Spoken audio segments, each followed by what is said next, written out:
Mao ni akong gikop sa ninahinay gahapon. Paminawan ninyo mura na siya bato.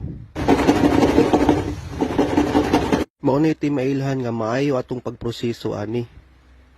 So karon ato nang testingan ang atong chicharon no o dili ba siya palpak no. So mag-init na taog mantika. Kailangan init yun kayo na imong mantika para mabukha ang chicharon ba. Mga naa sa 180 degrees to 190 degrees ang kainiton dapat sa mantika para dili alanganin ang pagburot sa chicharon.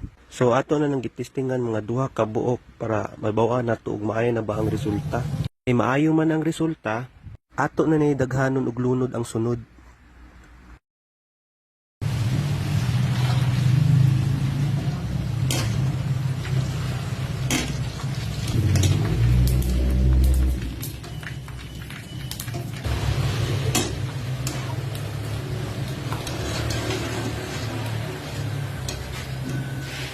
So mauna na atong last na proseso.